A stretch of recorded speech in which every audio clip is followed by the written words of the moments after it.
मुजफ्फरपुर में इंटरनेट और औरंगाबाद में स्कूल बंद। बक्सर, समस्तीपुर समेत 9 जिलों में प्रदर्शन। धर्मेंद्र प्रधान का पुतला फूंका। नीट पेपर लीक और केंद्रीय शिक्षा मंत्री धर्मेंद्र प्रधान के इस्तीफे की मांग को लेकर बिहार में छात्रों का प्रदर्शन लगातार तेज हो गया है। बक्सर, समस्तीपुर, वैशाली, खगड़िया, दरभंगा समेत 9 जिलों में छात्र सड़क पर उतर आए हैं। कई जगह नारेबाजी और पुतला दहन भी हुआ। मुजफ्फरपुर में 6 जुलाई तक इंटरनेट सेवा बंद कर दी गई है, जबकि औरंगाबाद में 6 जुलाई तक स्कूल, कॉलेज और शैक्षिक संस्थान बंद रखने का आदेश जारी हुआ है। उधर पटना में सुरक्षा के कड़े इंतजाम किए गए हैं। जेपी गोलंबर पर भारी पुलिस बल, वाटर कैनन और फ्लैग मार्च के साथ पूरे शहर में हाई अलर्ट है। वहीं भागलपुर में ड्रोन से निगरानी की जा रही है। अब सभी की नजर इस बात पर है कि आने वाले दिनों में यह हड़ताल कितना बड़ा रूप लेता है।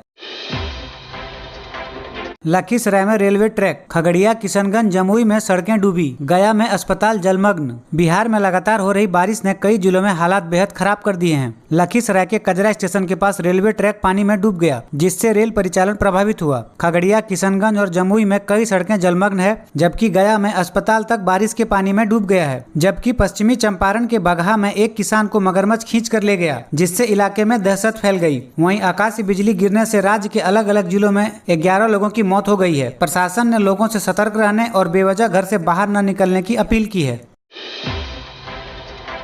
बिहार के सरकारी स्कूलों में शनिवार को फिर से हाफ डे कक्षाएं शुरू हो सकती है। विधान परिषद में इस मुद्दे पर चर्चा के दौरान मुख्यमंत्री सम्राट चौधरी ने आश्वासन दिया कि 1 सप्ताह के भीतर बैठक कर फैसला लिया जाएगा। मुख्यमंत्री ने कहा कि सरकार ऐसे निर्णय लेगी जिससे छात्रों और शिक्षकों दोनों को फायदा मिले। सदन में कई विधान पार्षदों ने नई शिक्षा नीति का हवाला देते हुए कहा कि 2 शनिवार अवकाश और 2 शनिवार सिर्फ 2 से ढाई घंटे की कक्षाओं का प्रावधान है। वहीं शिक्षा मंत्री मिथिलेश तिवारी ने एक बड़ा स्पष्टीकरण दिया। उन्होंने कहा कि राज्य के किसी भी सरकारी स्कूल का नाम नहीं बदला जाएगा। जिन स्कूलों का नाम महापुरुषों, दानवीरों या स्वतंत्रता सेनानियों के नाम पर है, वे पहले के ही तरह बने रहेंगे।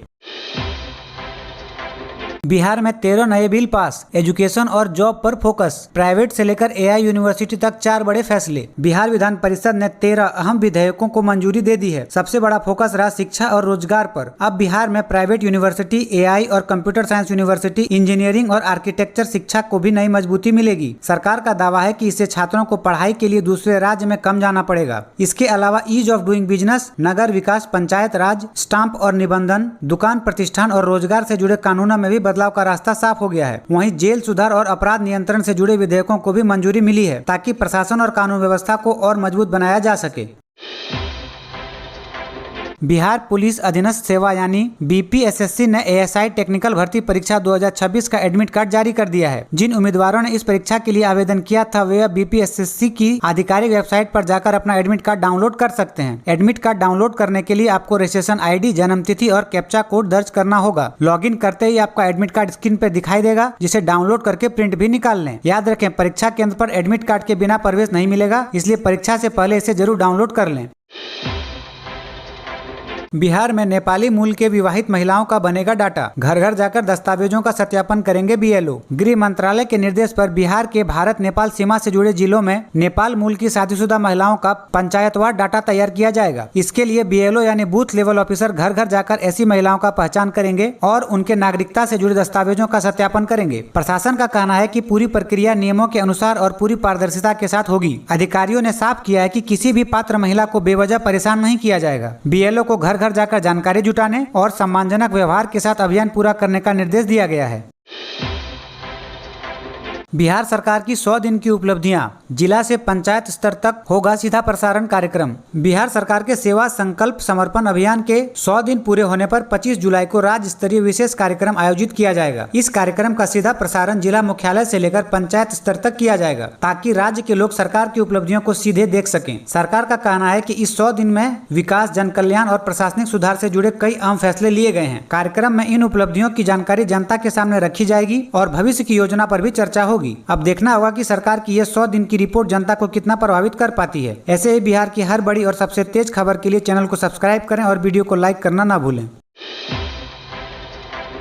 बीजेपी में शामिल हुए आरजेडी के मृत्युंजय तिवारी बोले, खून का कतरा कतरा बीजेपी के लिए समर्पित रहेगा, राजद में सम्मान नहीं बचा। बीजेपी ज्वाइन करने के बाद मृत्युंजय तिवारी ने कहा कि बीजेपी में हम जैसे छोटे कार्यकर्ताओं को सम्मान दिया है, हमारे शरीर के खून का एक एक कतरा बीजेपी के लिए समर्पित रहेगा। हमने राजद में जिस निष्ठा और समर्पण भाव से काम किया उसका हमें वहाँ सम्मान नहीं मिला। उन्होंने कहा कि जिस पार्टी के पास न कोई नीति है, न नीयत और न ही नेतृत्व, उस पार्टी में कोई कार्यकर्ता काम नहीं कर सकता। प्रधानमंत्री और मुख्यमंत्री ने विकसित भारत और विकसित बिहार बनाने का संकल्प लिया है, उसको आगे लेकर जाने में हम अपना योगदान देंगे। हमें गर्व है कि हम उस पार्टी में शामिल हुए जो देश के लिए सोचता है। बता दें कि मृत्युंजय तिवारी ने 16 जुलाई को आरजेडी से इस्तीफा दे दिया था। हालांकि आरजेडी के प्रदेश अध्यक्ष मंगनी लाल मंडल ने तेजस्वी यादव के विदेश दौरे से लौटने तक उनका इस्तीफा होल्ड पर रखा था, लेकिन मृत्युंजय तिवारी ने स्पष्ट कर दिया है कि वह बातचीत का समय निकल चुका है।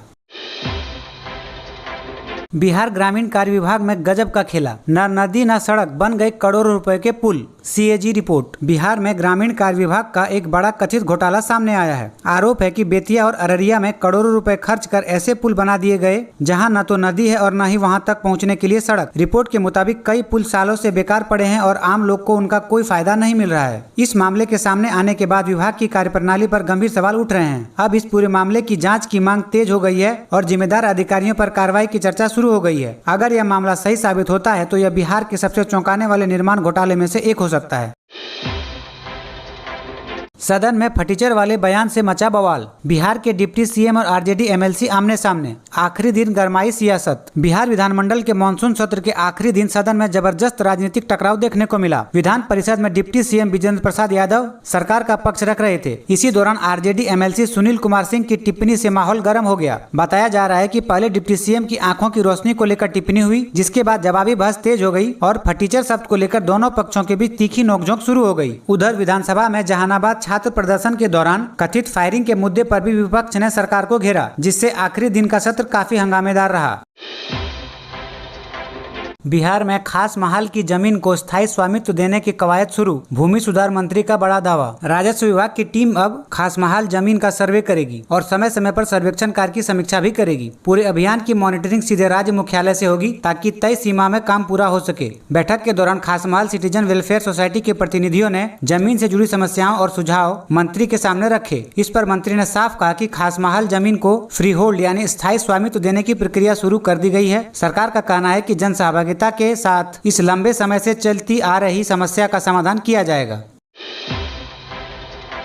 आकाशदीप और मुकेश कुमार बने डीएसपी। बिहार के मुख्यमंत्री सम्राट चौधरी ने दिया नियुक्ति पत्र। भारतीय क्रिकेट टीम के तेज गेंदबाज आकाशदीप और मुकेश कुमार को बिहार सरकार ने बड़ा सम्मान दिया है। 24 जुलाई को पटना के ऊर्जा ऑडिटोरियम में आयोजित कार्यक्रम में मुख्यमंत्री सम्राट चौधरी ने दोनों खिलाड़ियों को डीएसपी पद का नियुक्ति पत्र सौंपा। दोनों की नियुक्ति बिहार सरकार की मेडल लाओ नौकरी पाओ योजना के तहत की गई। इस कार्यक्रम में एथलीट पीयूष राज को एसआई पद का नियुक्ति पत्र भी दिया गया। कुल 19 खिलाड़ियों को सरकारी नौकरी का नियुक्ति पत्र सौंपा गया। खेल जगत के लिए यह बड़ा सम्मान माना जा रहा है, जो खिलाड़ियों को बेहतर प्रदर्शन के लिए नई प्रेरणा देगा।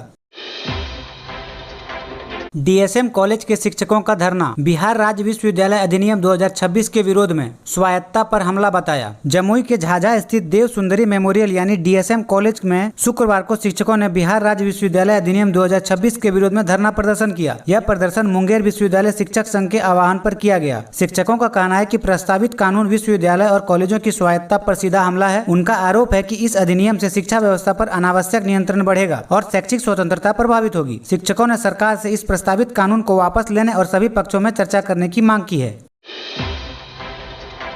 महिंद्रा थार 30 प्रॉपर्टी के पेपर, करोड़ों की संपत्ति। बिहार पशुपालन ऑफिस का चपरासी निकला धन कुबेर। बिहार में भ्रष्टाचार के खिलाफ बड़ी कार्रवाई हुई। पशुपालन विभाग के एक चपरासी के ठिकानों पर विजिलेंस ने छापा मारा, जहां करोड़ों रुपए की संपत्ति का खुलासा हुआ है। जांच के दौरान कई जमीनों के दस्तावेज, बैंक खातों की जानकारी, सोने चांदी के गहने और भारी मात्रा में नकदी मिलने की बात सामने आई है। शुरुआती जाँच में आरोपी की आय के मुकाबले संपत्ति कई गुना ज्यादा बताई जा रही है। अब विजिलेंस इस बात की जाँच कर रही है कि आखिर एक चपरासी ने इतनी बड़ी दौलत कैसे कमाई और इसमें कौन कौन लोग शामिल हैं।